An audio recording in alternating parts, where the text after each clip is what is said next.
أعوذ بالله من الشيطان الرجيم. بسم الله الرحمن الرحيم.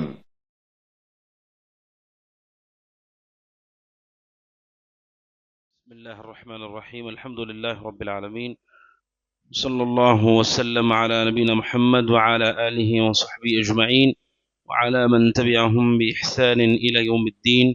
اما بعد، حافظ ذہبی رحمہ اللہ نے کتاب الکبائر میں کہتے ہیں 9واں کبیرہ گناہ ہے الکذب علی النبی صلی اللہ علیہ وسلم. کہتے ہیں 9واں کبیرہ گناہ یہ ہے کہ کوئی شخص اللہ کے نبی صلی اللہ علیہ وسلم پر جھوٹ باندھے. اللہ کے نبی صلی اللہ علیہ وسلم کے بارے میں آپ جانتے ہیں کہ آپ کی احادیث یہ بھی اللہ کی وحی ہیں، اللہ کی جانب سے ہیں.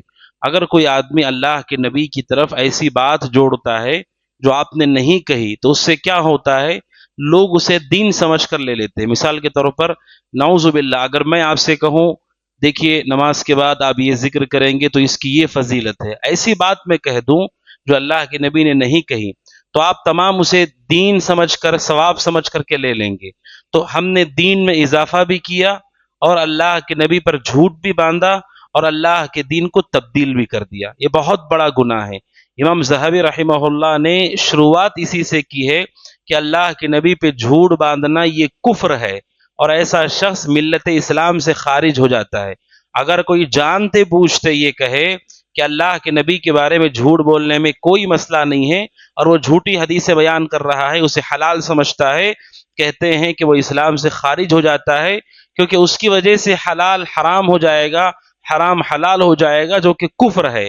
آپ جانتے ہیں دین بنانے کا حق اللہ کو ہے، دین بنانے کا حق صرف اللہ کے پاس ہے.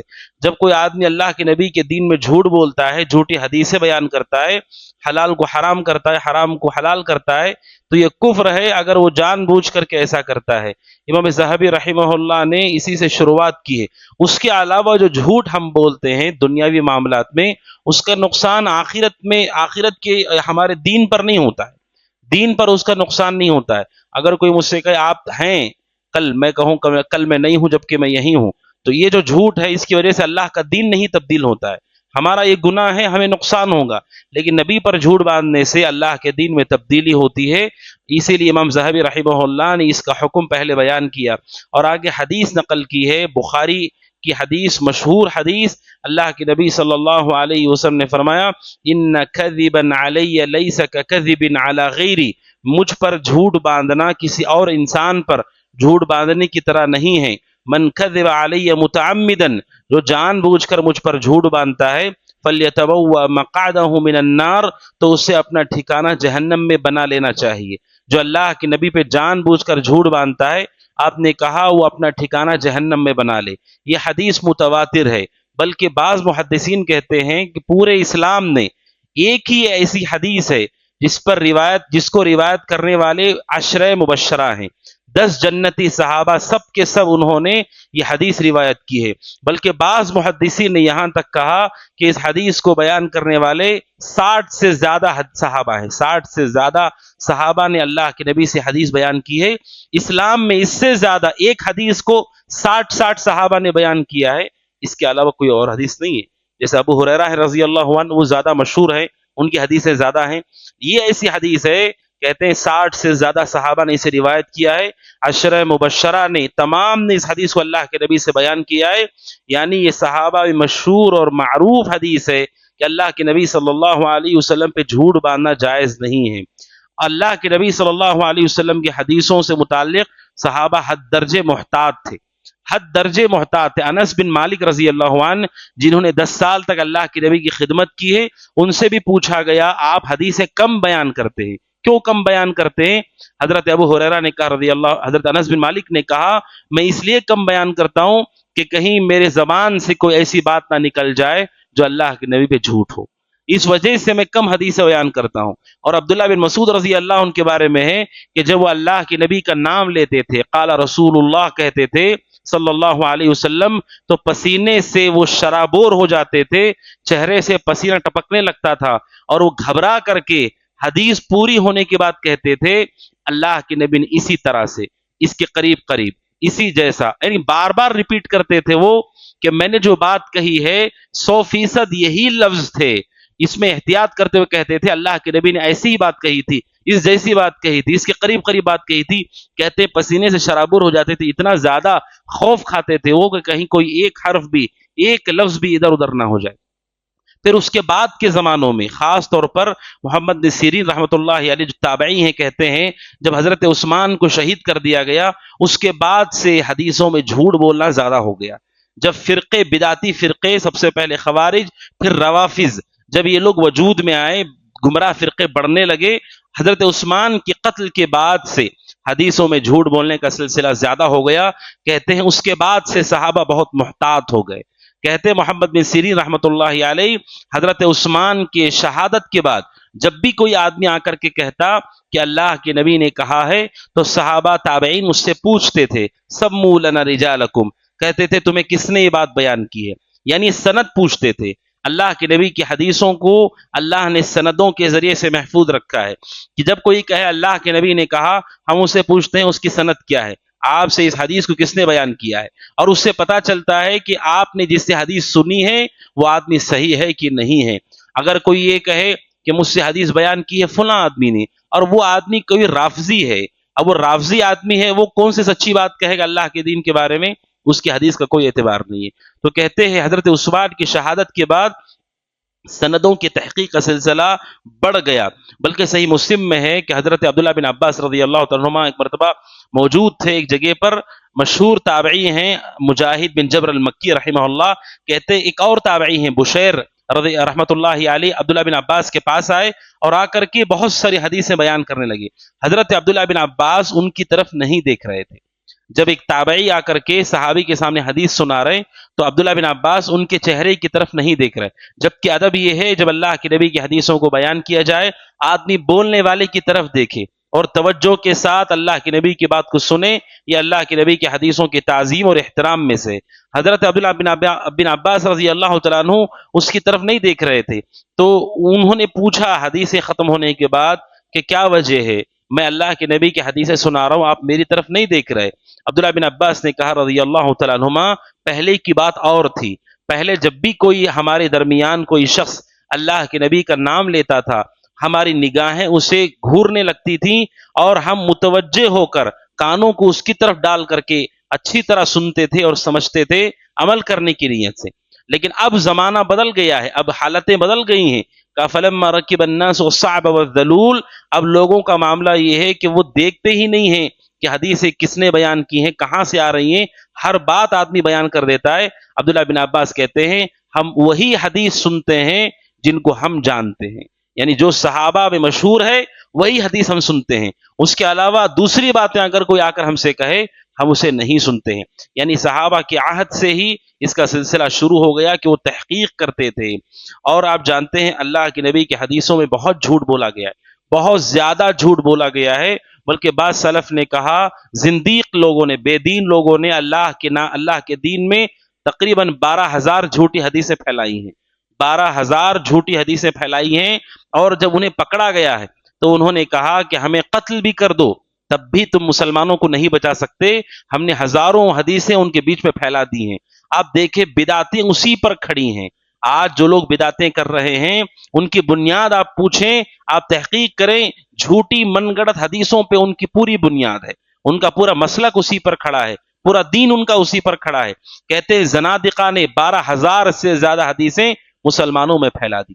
اور دوسرا صوفیوں نے کیا کیا، لوگوں کو دین کی طرف راغب کرنے کے لیے اللہ کے نبی کے جھوٹ بولنا شروع کیا۔ ان لوگوں نے کیا کہا، نبی کے خلاف جھوٹ بولنا غلط ہے لیکن نبی کے سپورٹ میں جھوٹ بولنا صحیح ہے، یہ خود سے انہوں نے گھڑ لیا، جبکہ اللہ کے نبی نے یہ نہیں کہا کہ میرے سپورٹ میں ہو تو تم حدیث میں جھوٹ بول سکتے ہو، آپ نے کہا میرے اوپر جھوٹ بولنے والا چاہے اس کی نیت کچھ بھی ہو، آپ نے کہا اس کا ٹھکانہ جہنم ہے۔ لیکن صوفیوں نے یہ کہا ہم نبی کے سپورٹ میں حدیثیں گھڑیں گے، چنانچہ عجیب عجیب حدیثیں اور عجیب عجیب فضیلتیں، فضائل کے نام پر اتنا زیادہ انہوں نے حدیثوں کے اندر ایسی چیزوں کو داخل کر دیا جو غیر ثابت شدہ ہے کہ لوگ صحیح حدیث آپ بولیں گے انہیں اطمینان نہیں ہوگا، آپ بولیں گے اللہ کے نبی نے فرمایا ایک بار درود پڑھیں 10 رحمتیں نازل ہوتی ہیں، انہیں کچھ خوشی نہیں ہوتی ہے، کیونکہ جھوٹی اور موضوع حدیثیں اتنی پھیلا دی گئی ہیں، 70,000 اور 70,000، 1,50,00,000، اتنی چیزیں ان کے درمیان پھیلا دی گئی ہیں، جب سچی حدیث بیان کی جاتی ہے لوگوں پہ اثر ہی نہیں ہوتا ہے۔ کہتے ہیں ان صوفیوں نے لوگوں کو دین کے قریب کرنے کے نام پر جھوٹ بولا، اور تیسرا اپنے مسلک کو سپورٹ کرنے کے لیے اللہ کے نبی پہ جھوٹ بولا گیا ہے۔ جیسے بعض لوگوں نے کہا اللہ کے نبی صلی اللہ علیہ وسلم نماز میں رفع الیدین نہیں کرتے تھے، آپ کی نماز میں رفع الیدین نہیں تھا۔ آپ کے حوالے سے صحابی نے کہا اللہ کے نبی رفع الیدین نہیں کرتے تھے، یا ایسی چیزیں اللہ کے نبی کے حوالے سے کہیں جو آپ سے کسی بھی طرح سے ثابت نہیں ہے۔ اگر تحقیق کی جائے کسی بھی طرح سے وہ ثابت نہیں ہے، مسلک کو سپورٹ کرنے کے لیے جھوٹ بولا گیا۔ اور بعض ایسے لوگ ہیں جنہوں نے لوگوں کو خوش کرنے کے لیے، قصاصین جسے کہا جاتا ہے، قصاصین ایسے لوگ جو لوگوں کو نصیحتیں کرتے ہیں، بیانات کرتے ہیں، اور ان کا مقصد لوگوں کو خوش کرنا ہے اور خوش کرنے کے لیے واقعات سنانا ہے۔ یہ پہلے زمانے کی مصیبت ہے کہ لوگوں کو دین سیکھنے سے زیادہ قصے کہانیوں کا شوق ہے۔ قصہ کہانی آپ بولیں گے لوگ توجہ سے سنیں گے، اگر اللہ اس کے رسول کی بات ہو، قرآنی آیتیں پڑھی جائیں، حدیثیں پڑھی جائیں، کوئی اثر نہیں، لیکن قصے کہانیوں میں بڑی دلچسپی ہے۔ کہتے ہیں صحابہ کے عہد سے اختتام پر ایسے لوگ پیدا ہوئے جن کے یہاں کوئی علم نہیں تھا، اور یہ لوگ جھوٹی من گڑھ حدیثیں لوگوں کو بیان کرتے، قصے سناتے تھے تاکہ لوگ انہیں پیسہ بھی دیں اور لوگ ان کی واہ واہی کریں۔ انہیں کہا جاتا ہے قصاصین۔ قصاصین کا مطلب ایسے بیان کرنے والے جن کے پاس علم نہیں ہے، صرف کہانیاں اور قصے ہیں۔ سلف ایسے لوگوں کی مذمت کرتے تھے اور ایسے لوگوں سے امت کو ڈراتے تھے، کیونکہ ان کی وجہ سے لوگوں کو دین کا علم نہیں پہنچا ہے۔ لوگ دین کی بنیادیں بھی نہیں جانتے ہیں، اتنے سالوں سے دین سیکھ رہے ہیں، بنیادیں بھی نہیں جانتے، سوائے قصوں کے وہ کچھ بھی نہیں جانتے۔ نہ انہیں عقیدے کے بارے میں معلوم ہے، نہ احکام پتہ ہے، نہ اخلاق کے ضابطے پتہ ہیں، نہ معاملات پتہ ہے۔ کیا پتہ ہے قصے؟ قصوں سے کیا حاصل ہو رہا ہے آپ کو؟ کیا سمجھ میں آ رہا ہے آپ کو؟ توحید کی تفصیل آپ کو معلوم ہے، شرک کی معلوم ہے، کفر کی معلوم ہے، نفاق کیا ہے، ارکان صلات کیا ہے، واجبات کیا ہے، حرام کیا ہے، کبائر کیا ہے، صغائر کیا ہے، کچھ بھی نہیں معلوم، صرف قصے کہانیاں معلوم ہے۔ یہ کہاں سے داخل ہوا؟ قصاصین، ایسے لوگ جب ممبروں پہ قابض ہوئے جن کا مقصد لوگوں کے دل کو لبھانا اور قصے کہانیاں سنانا، ان لوگوں نے لوگوں کو خوش کرنے کے لیے جھوٹی جھوٹی حدیثیں۔ نوح علیہ السلام کی کشتی اتنی بڑی کشتی تھی، اتنی تختیاں تھیں، اتنے میخیں تھیں، کس نے کہا ہے آپ سے؟ کس نے دیکھا ہے اسے؟ اللہ نے صرف کشتی کا ذکر کیا ہے، کیسے بنائی گئی اس کا کوئی ذکر موجود نہیں ہے۔ ایسی ایسی باتیں بلکہ محدثین کے سامنے جھوٹ بولا گیا ہے اور وہ حیران ہو گئے۔ کہتے احمد بن حنبل رحمہ اللہ اور یحییٰ بن معین، یہ دو بڑے بڑے محدثین ہیں، اس زمانے میں ان کے ٹکر کا کوئی محدث نہیں تھا۔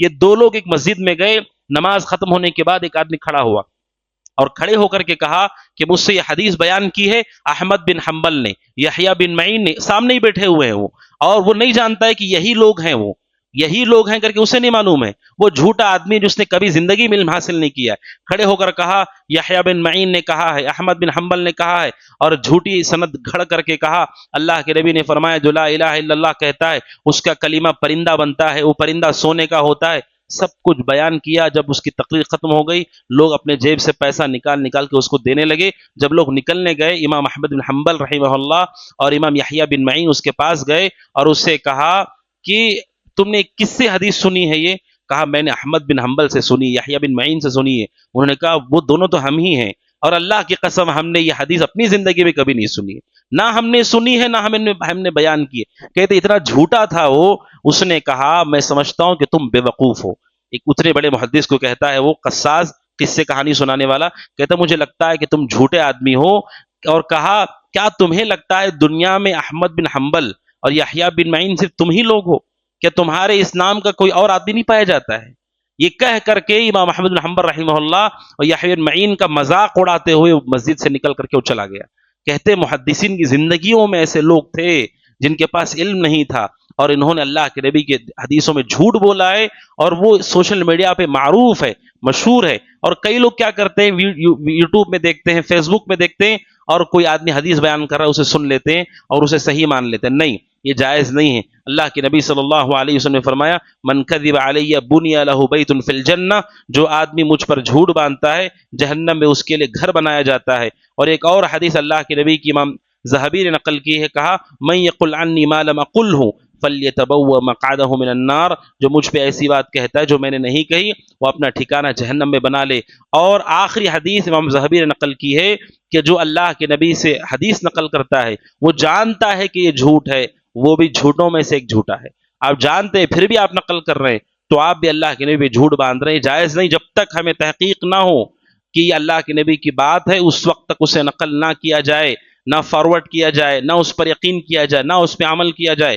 ایک شخص نے مجھے حدیث بھیجی، اس حدیث میں لکھا تھا کہ اللہ کے نبی صلی اللہ علیہ وسلم نے اپنے ماں باپ کو قبروں سے اٹھایا، قبر سے باہر نکال کر کلمہ پڑھا کے دوبارہ قبر میں لٹا دیا، اور نیچے لکھا ہے صحیح بخاری۔ کسی نے مجھے بھیج کر کے کہا شیخ دیکھیے یہ بخاری کی حدیث ہے۔ سبحان اللہ، بخاری کے تصور کے باہر کی بات ہے، اتنا بڑا جھوٹ، اور نیچے بخاری کا حوالہ، اور پوچھنے والا کوئی شخص پوچھ رہا ہے کہ شیخ بتائیے بخاری کی حدیث ہے۔ اب سوچئے کہ لوگوں کی جرت آج اتنی زیادہ ہے کہ وہ اپنی جھوٹ کو ثابت کرتے ہوئے اللہ سے نہیں ڈرتے، اور تھوڑی بھی حیا انہیں نہیں ہے۔ اتنا بڑا جھوٹ کہہ کر کے نیچے لکھ دیا صحیح بخاری، کوئی بھی نمبر ڈال دو، 5300 کوئی بھی نمبر لگا دو اس کے آگے، کون جا کے چیک کرے گا اس کو؟ لیکن ایک آدمی جو اہل حدیث ہے، جو آدمی مومن ہے، جو حق پر عمل کرتا ہے، اس کے لیے ضروری ہے حدیث اسی وقت وہ مانے جب وہ دیکھے کہ حدیث اللہ کے نبی سے ثابت ہو، یا تو کتابوں کے ذریعے سے معلوم کرے یا اہل علم کے ذریعے سے جو معتبر ہیں معلوم کرنے تک اس پر نہ عمل کرے نہ اسے نشر کرے۔ اللہ عز و جل سے دعا کہ اللہ تعالی ہمیں اللہ کے نبی پر جھوٹی حدیث بیان کرنے سے محفوظ رکھے، آمین۔ هذا وصلی اللہ وسلم محمد وعلى آلہ وصحبہ اجمعین۔ السلام علیکم ورحمۃ اللہ وبرکاتہ۔ وقل جاء الحق وزهق الباطل إن الباطل كان زهوقا